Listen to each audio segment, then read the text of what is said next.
اللہ الرحمن الرحیم۔ محترم ناظرین و سامعین، بہار ربیع الاول کی آمد ہے۔ حضور سید عالم نور مجسم شفیع معظم صلی اللہ علیہ وآلہ وسلم کی ولادت باسعادت کا مہینہ آ پہنچا ہے، جہاں مسلمانان عالم حضور سید عالم صلی اللہ علیہ وآلہ وسلم کی ولادت کی خوشی منا رہے ہیں۔ وہیں پر کچھ ایسے نام نہاد مسلمان بھی ہیں جو عاشقان مصطفیٰ علیہ تحیت و ثنا پر تیر و نشتر برسانے میں لگے ہوئے ہیں اور اعتراضات کر رہے ہیں۔ ان کے اعتراضات میں سے ایک بڑا اعتراض یہ بھی ہوتا ہے کہ عید میلاد النبی صلی اللہ علیہ وآلہ وسلم منانا، سیلیبریٹ کرنا حرام ہے، کیونکہ اس میں عیسائیوں کے ساتھ، نصرانیوں کے ساتھ مشابہت ہے۔ کہ جس طرح عیسائی جناب عیسیٰ روح اللہ علی نبینا علیہ الصلوۃ والسلام کی پیدائش مناتے ہیں، اسے کرسمس ڈے کا مناتے ہیں، تم عید میلاد النبی مناتے ہو۔ جیسے وہ کیک کاٹتے ہیں، تم بھی کیک کاٹتے ہو، تو جس طرح وہ حرام ہے، یہ بھی منانا حرام ہے۔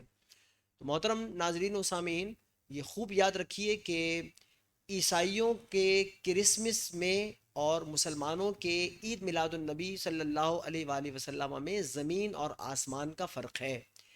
عیسائی جو کرسمس ڈے بناتے ہیں، وہ جناب عیسیٰ روح اللہ علی نبی علیہ صلاۃ والسلام کو خدا کا بیٹا مانتے ہیں۔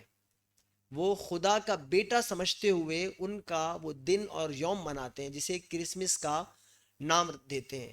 جبکہ مسلمانان عالم، عاشقان مصطفیٰ علیہ تحیت و ثنا، حضور سید عالم صلی اللہ علیہ وآلہ وسلم کا یوم میلاد عبداللہ، اللہ کا بندہ سمجھ کر مناتے ہیں کہ حضور اللہ کے بندے ہیں، اللہ کی مخلوق ہیں، اور 12 ربیع الاول کو اس کائنات ہست و بود میں جلوہ افروز ہوئے ہیں، تو حضور کے آنے کی خوشی مناتے ہیں۔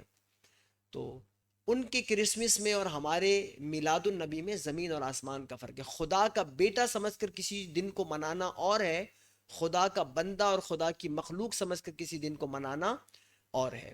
دوسرا، یہ جو کہا جاتا ہے کہ بھئی کیک کاٹا جاتا ہے لہٰذا عید میلاد النبی منانا جو ہے وہ ممنوع ہے، کہ یہ نصرانیوں اور عیسائیوں کے ساتھ مشابہت ہے، اور کفار کے ساتھ جو مشابہت ہے وہ ممنوع اور حرام ہے۔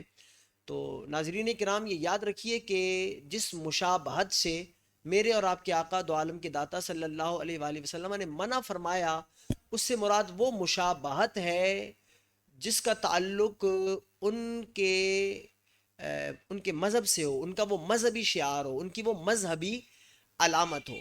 اگر وہ ان کی مذہبی علامت اور شعار نہ ہو، تو اب اگر اس عمل میں مسلمان ان کے ساتھ شریک بھی ہو جائے، تو اس مشابہت کا جو منع ہے وہ حدیث میں وارد نہیں۔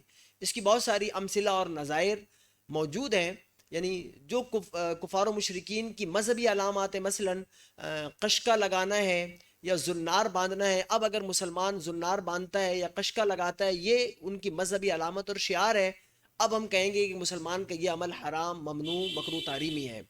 لیکن وہ عمل جو ان کا مذہبی شعار اور علامت نہیں، مثلا مختلف طرح کے ڈریسز ہیں، مختلف طرح کے کھانے ہیں، یہ دور حاضر میں پیزا وغیرہ کھایا جاتا ہے اور دیگر چیزیں وہیں سے چلی آ رہی ہیں، تو اگر صرف مشابہ سے مراد عام مشابہت ہو کہ وہ بھی کھاتے ہیں ہم بھی کھاتے ہیں تو یہ حرام ہو جائے گی، ایسا نہیں ہے۔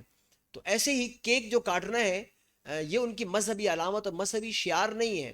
اگر کوئی مسلمان حضور سید عالم صلی اللہ علیہ وآلہ وسلم کی ولادت کے موقع پر کیک کاٹتا ہے، تو یہ کوئی ممنوع نہیں اور ان کے ساتھ مشابہت نہیں۔ ہم اتنا ضرور کہیں گے کہ وہ جو کیک کی ڈیزائننگ ہے وہ اس انداز میں نہ کرے کہ جس میں میرے آقا صلی اللہ علیہ وآلہ وسلم کا نام نامی اس میں گرامی اور آپ اس پر چھری پھیر رہے ہوں۔